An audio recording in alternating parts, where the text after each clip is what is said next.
before Subaru owners were waving at each other like a cult, before rally stages made heroes out of men in blue and gold, before your neighbor's WRX woke you up at 5 a.m. with a cold start and a catless downpipe. There was just one thing: a quirky Japanese automaker with a boxer engine and a dream.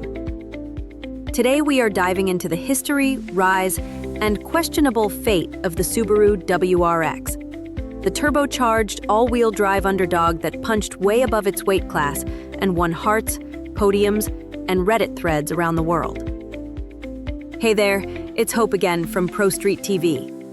Buckle up for a turbocharged deep dive that'll take us through the dirt, snow, tarmac, memes, mods, and moments that made the WRX an icon.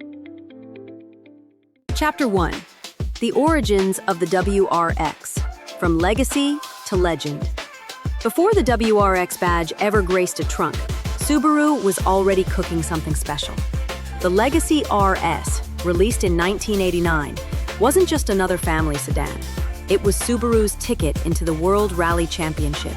It had a turbocharged EJ20G engine producing 220 horsepower, all-wheel drive, and a 5-speed manual.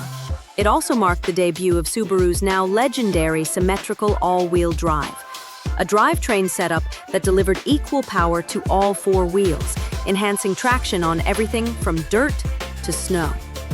Enter the early 90s, and Subaru was ready to evolve. The Impreza was introduced in 1992 as a more compact, nimble chassis. And then, like a thunderclap from Mount Fuji, the WRX was born, short for World Rally Experimental, with a heavy emphasis on the EX. The first JDM WRX came with a turbocharged 2.0-liter EJ20, full-time all-wheel drive, a close ratio 5-speed manual, and up to 237 horsepower. The Japanese were onto something. It wasn't just a faster Impreza, it was a statement. Subaru was aiming squarely at Mitsubishi's Lancer Evolution. They basically took the grocery-getter Impreza, strapped a hairdryer to the engine, and said, "Here, go beat an Evolution." Fun fact, early WRX models came with a water sprayer for the top-mount intercooler, the kind of rally nerd detail that got enthusiasts grinning and insurance agents sweating. Chapter 2. The GC8 Era. Rally Royalty, from 1994 to 2000.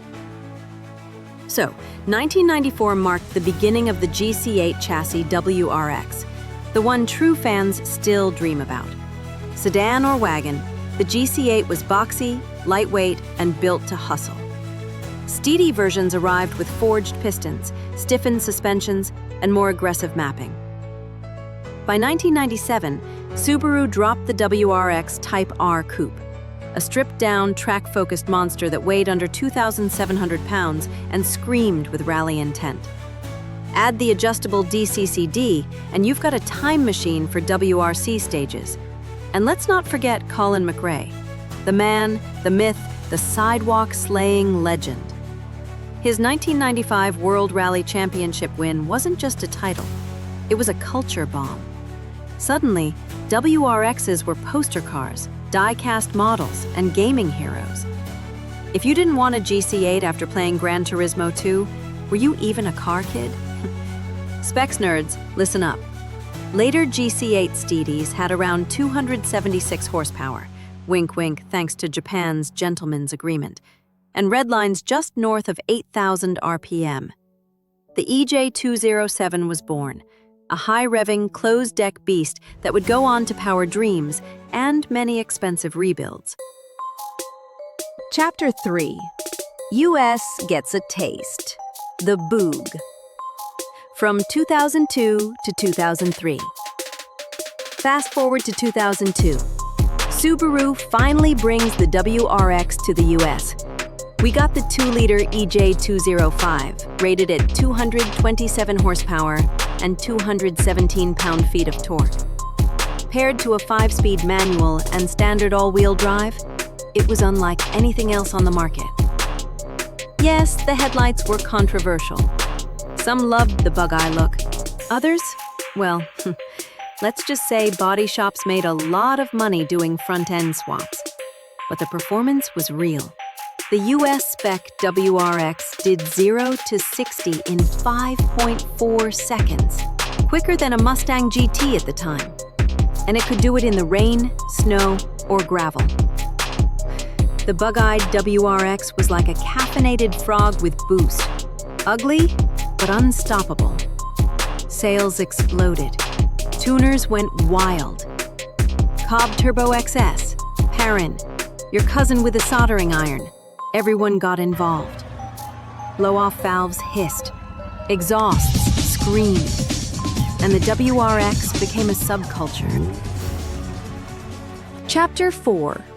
The STI arrives. From 2004 to 2007, then came 2004, and it was glorious. The US finally got the WRX STI, 2.5 liters of turbocharged, forged piston fury, 300 horsepower, 300 pound-feet, a 6-speed manual, Brembo brakes, Bilstein struts, DCCD, a massive wing, and that signature STI rumble. The STI was ready to hunt Evos, V8s, and even European heavyweights. It was raw, mechanical, and unfiltered. The 2004 STI became a tuning darling, track monster, and YouTube star all in one. Subaru gave us a rally weapon with a pink badge and said, act like adults. We did not. The chassis evolved through Blob-Eye, 2005, Hawkeye, 2006 to 2007. And each version brought suspension tweaks, improved tuning potential, and more aftermarket parts than your wallet could handle. Chapter 5. The GRGV era, hot hatch and controversy. From 2008 to 2014. 2008 introduced the GR chassis, and Subaru changed the game, again. Out went the sedan, in came the 5-door hatchback. Fans were confused, to say the least. The base WRX got a soft suspension and power dropped to 224 horsepower. Critics pounced. But Subaru quickly course-corrected, upping power to 265 in 2009 and tightening the chassis. Meanwhile, the STI stayed spicy. The 2.5-liter EJ257 stuck around, now tuned with even sharper response, better handling, and world-class grip. The hatchback was divisive, but on track and gravel, it performed. Rally teams loved it. Autocrossers adored it. Grocery haulers appreciated the trunk space. The hatched WRX was practical enough to haul groceries and still beat your friend's Camaro on a wet road. Chapter 6. The VA chassis. Cleaner look, same boxer bite. From 2015 to 2021. With the VA chassis, Subaru made the WRX more grown-up. The WRX got a new FA20 DIT engine, 2.0-liter direct-injected twin-scroll turbo, 268 horsepower, 258 pound-feet. It was smoother, more efficient, and loved to mid-range torque you into your seat. But it also came with a CVT option. Cue enthusiast panic. Meanwhile, the STI stuck with the aging EJ257. Still 305 horsepower, still raw, still mechanical. But the engine was showing its age. Ringland failure memes became their own genre. The WRX went from bad boy to boyfriend approved by your girlfriend's dad. Even still, the VASD was beloved, especially in limited and Type RA trims. It won rally events, time attack podiums, and hearts everywhere. Chapter 7. VB chassis, plastic cladding, and forum wars, from 2022 to the present day. Or whenever you were watching this, I guess. In 2022, Subaru dropped the new WRX on us. Built on the Subaru Global platform, it featured the FA24 engine, a 2.4-liter turbo flat-4 with 271 horsepower and 258 pound-feet. Power delivery improved, and the chassis was stiffer and more refined. But styling? Oh boy. The plastic cladding made it look more like a crosstrek on Red Bull than a rally weapon. The internet was divided. Some loved the improvements. Others couldn't look past the fender flares.